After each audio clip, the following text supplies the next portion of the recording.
정말 행복한 그러한 삶으로 이끌 수 있다면 주님의 말씀이 내 발의 등이 되고 내 길의 빛이 되어주는 이러한 축복의 역사가 오늘 여러분 심령 속에 임한다면 우리가 하고자 하는 모든 일들 속에서 승리의 삶을 이끌어가는 그 복음의 맛을 알게 될 것입니다. 그러나 더 큰 그 의미는 우리가 새로운 일들을 감당할 수 있고 또 하나님께 해야 할 일들이 있는데 멈춰 있다면 그것은 좋은 방법이 아니라 하나님의 은혜가 영원토록 지속토록 계속 되도록 머물 수 있는 그런 일들을 되게 하려면 십자가의 그 위대하신 사랑을 집중하면 되는 줄로 믿습니다. 그래서 오늘 본문을 보면 병을 고치시는 메시아, 병을 고치시는 예수님, 삶의 방향이 십자가로 향한 사람들을 보면 보편적으로 은혜가 충만하여 말씀에 집중하는데 그렇지 못한 사람의 관계를 짚어보면 영적으로 깊이 병들어 가는 아픔 속에 자신을 향한 불을 부리다가 작은 기도의 소리로 인한 협직곡이 그 사람을 다시 한번 뒤돌아볼 수 있는 기회를 준 것은 하나님의 사랑에서 비롯된 일이지만 그 사랑을 체온으로 느꼈을 때 아팠던 마음이 녹아버리는 동시에 하나님 나라가 돌아온 것을 체험하게 되어지는 이러한 축복은 동일하게 이루어진다는 것입니다. 할렐루야! 사랑하는 여러분,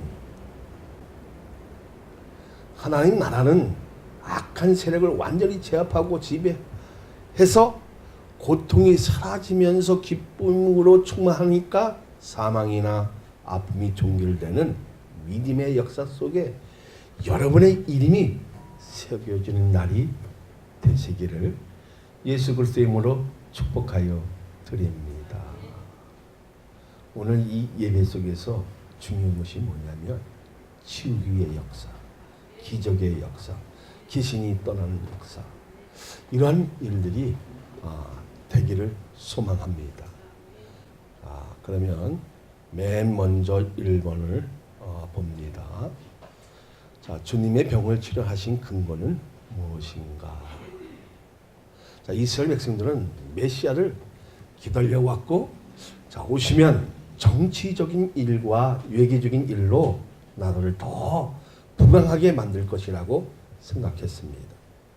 그런데 이런 일에는 관심이 없고 병든 사람들을 먼저 치료하신 것을 우리는 본문을 통해서 볼 수 있습니다. 많은 사람들이 공통적으로 느꼈던 일을 보면 하나님의 사랑으로 인한 육체적 고통이 치료될 때라고 말합니다. 그러니까 근본적인 원리에서 이탈된 자신의 몸을 치료되지 않는 불치병이라면 자신들의 사고방식은 어떤 방향으로 가고 있을까? 그리고 치료해 주시는 의미는 무엇입니까? 내 안에 잘못된 것을 고치기 위한 것을 믿어지면 내 심령, 내 속에서 잘못된 것을 고쳐 주시기 위해서 누구를 만나야 됩니까?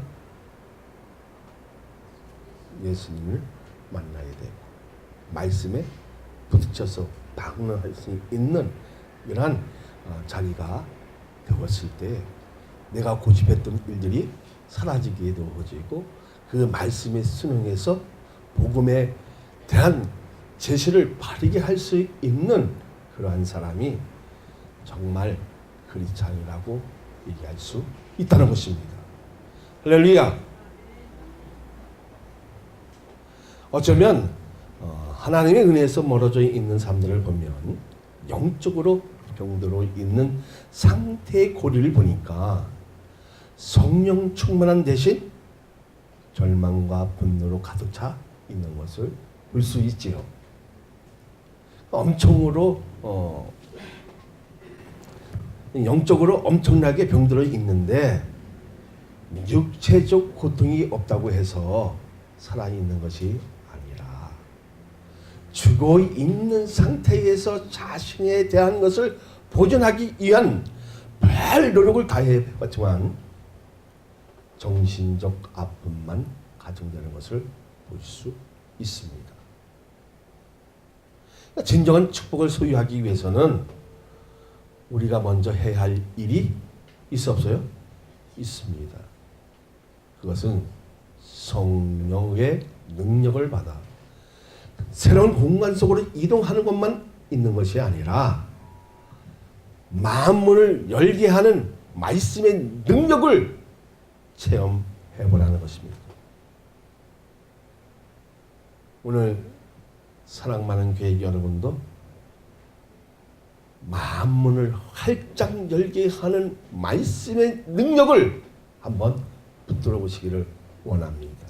자, 그러면 병 치료의 그 근거는 그동안 하나님의 은혜를 멀리 떠나 헤매고 방황하고 지치고 상하고 병든 육체를 치료하신 일부터 시작하셨지만 위대한 구원의 사랑을 직접적으로 체험하라는 것입니다. 하나님의 관심이 무엇이고 어떤 방법으로 살아야 하는지 병이 치료되는 그 과정에서 하나님의 사랑을 직접적으로 체험으로 느껴보라는 것입니다. 사랑하는 여러분, 예수님을 믿기만 하면 육체적으로나 영적으로 치료받는 동시에 충만한 성령의 능력을 받아 사람을 살리는 거룩한 존재로 거듭나기를 주님은 원하신다는 겁니다. 병 낫는 것으로 구원받는 것이 아니라 누가 전한? 예수 그리스도께서 전한 그 복음의 말씀을 믿었을 때에 구원을 받을 수 있다는 것입니다. 그러면 우리는 그 말씀을 통해서 성령의 그 충만한 능력을 소유했을 때 사람을 살리고 치유의 역사가 일어나고 그 영혼을 이끌어낼 수 있는 뭐로? 사명조로 쓰임받는 이런 귀한 존재가 되어지기를 원합니다. 할렐루야. 사람을 살리는 하나님의 군명들이 다 되시기를 예수 그리스도의 이름으로 축복하여 드립니다. 다음으로 드리고자 하는 말씀은 2번을 봅니다. 주님이 여러 사람의 병을 고치시는 이유는 무엇인가? 29절, 30절 우리 다 같이 봅니다.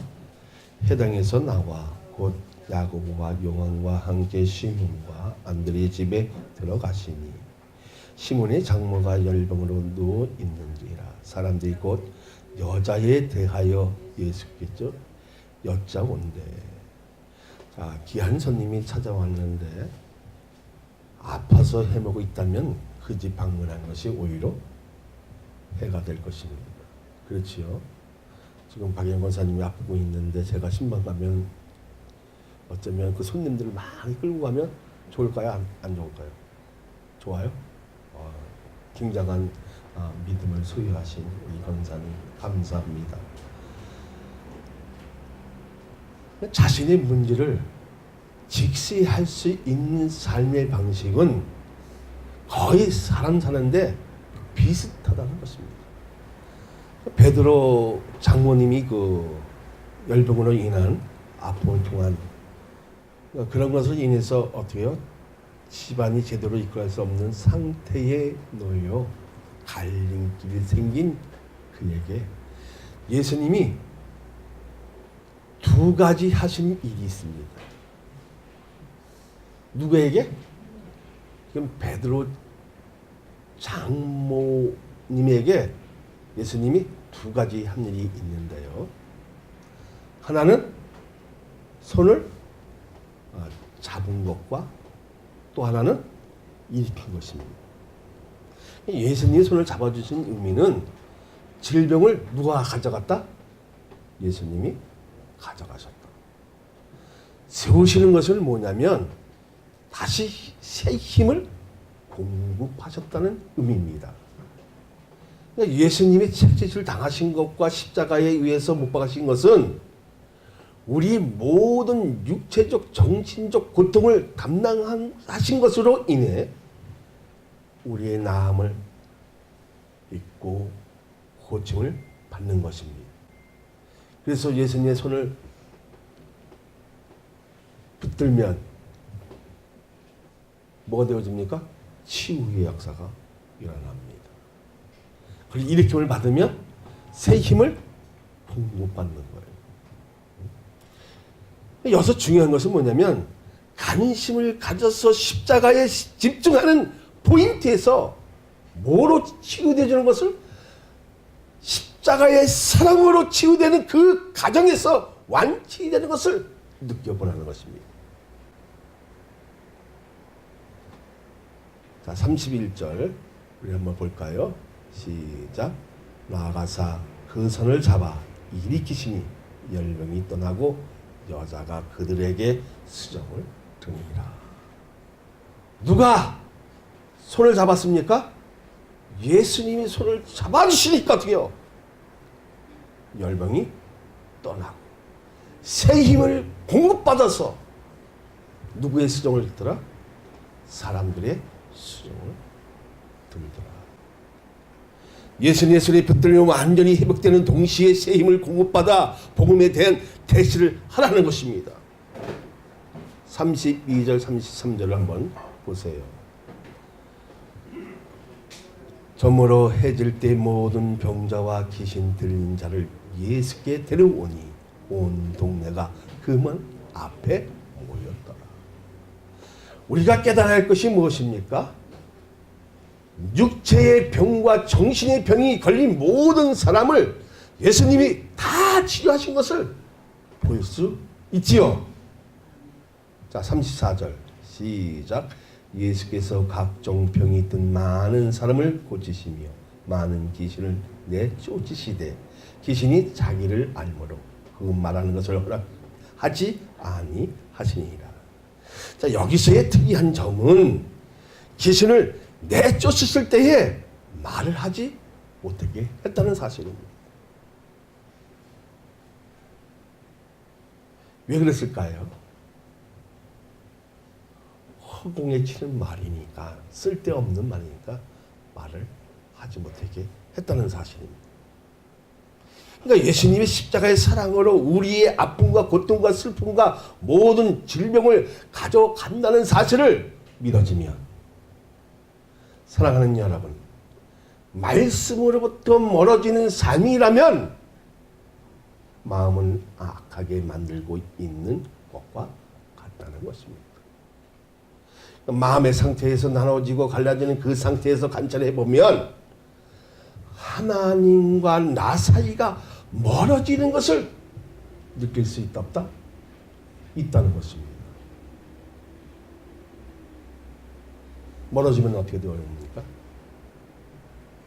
멀어지면 어떻게 되어지는 거예요? 내 마음이 악해지고 있다는 겁니다. 그래서 여기서 중요한 것은 무엇입니까? 예수님의 위대한 십자가의 사랑에 붙들리고 일으킴을 받아 성령 충만한 그 능력으로 사람을 일으키는 복음의 전도자가 되라는 것을 믿으시기를 예수 그리스도의 이름으로 축복하여 드립니다. 할렐루야.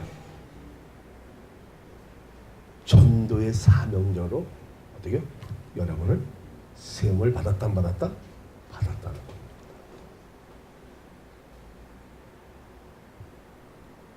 그 다음으로 드리고자 할 말씀은 3번을 봅니다. 치유된 이후에 중요한 것이 무엇입니까?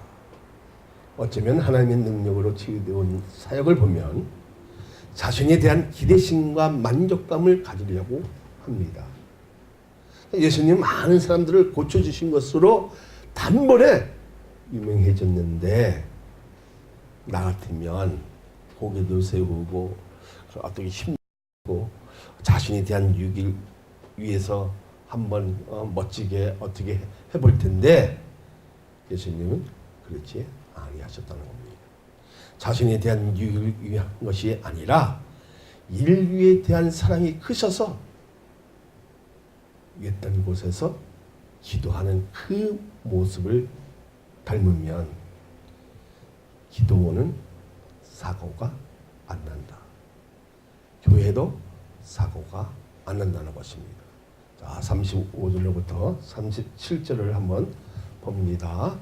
새벽 아직도 밝기 전에 예수께서 일어나 나가 한적한 곳으로 가사 거기서 기도하시더니 시몬과 및 그와 함께 있는 자들이 예수의 뒤를 따라가 만나서 이르되 모든 사람이 주를 찾나이다. 아멘. 자, 치유하신 다음에 새벽에 기도하신 이유는 무엇인가? 때마다 일마다 날마다 하나님의 뜻을 찾고 그 뜻에 순종하기를 원하셨다는 것입니다. 어쩌면 우리는 치유받으면 그것으로 기쁨으로 가지지만 그것으로 끝나는 일이 종종 나에게도 발견되어지고 여러분에게도 발견되어질 때가 있다 없다? 있지요. 그러니까 예수님은 치유하신 그 사랑으로 구원에 대한 복음적 제시를 하라는 것입니다. 38절 39절 한번 다 같이 봅니다. 시작. 이르시되 우리가 다른 가까운 마을들로 가자. 거기서도 전도하더니 내가 이를 위하여 왔노라 하시고 이에 온 갈릴리에 다니시며 그들의 여러 해당에서 전도하시고 또 귀신들을 내쫓으시더라. 아멘. 자, 치유의 사역과 귀신을 내쫓는 것은 하나의 복음을 대한 것을 깊이 맛보라는 것입니다. 그 사역을 통해 하나님에 대한 사랑과 복음에 대한 것에 마음을 활짝 열어 사람을 일으키는 것입니다. 그러면 치유의 근본의 목적은 무엇입니까? 자, 교회에서나 기도원에서나 우리가 기적이 일어나고 귀신이 내쫓고 치유되는 그 이유는 뭐예요? 그 목적이 뭐예요?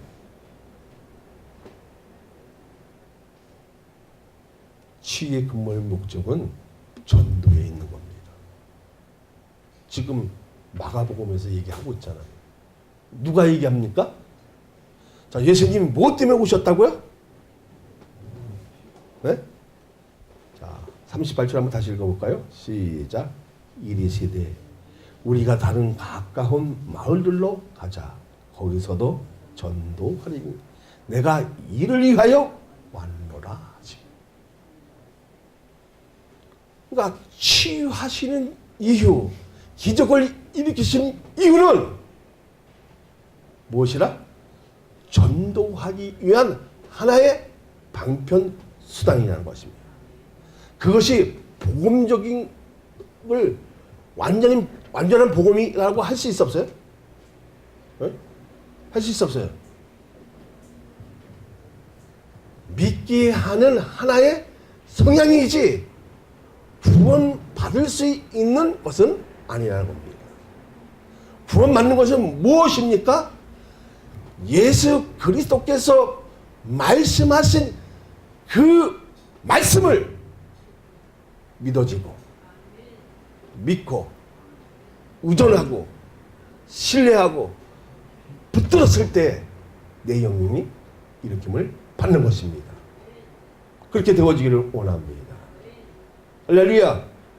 자, 그러면 치유의 그 근본의 목적은 뭐에 있다? 전도에 있다는 겁니다. 주님이 뭐 때문에 오셨다? 이 땅에 전도하시기 위해서 오셨다는 겁니다. 그러면 우리도 정말 하나님의 은혜가 내 심령에 머물고 있다면 전도를 해야 된다, 안 해야 된다? 전도를 해야 된다. 이것이 사랑을 받은 사람만이 할 수 있는 일이라는 것입니다. 그러면 전도는 무엇이냐고 하면 하나님의 복음을 바르게 전하고 사람들이 예수님을 그리스도로 구주로 믿게 하는 목적이 있는 것입니다. 할렐루야. 그리고 말씀에 순종하는 법을 배우라는 것입니다.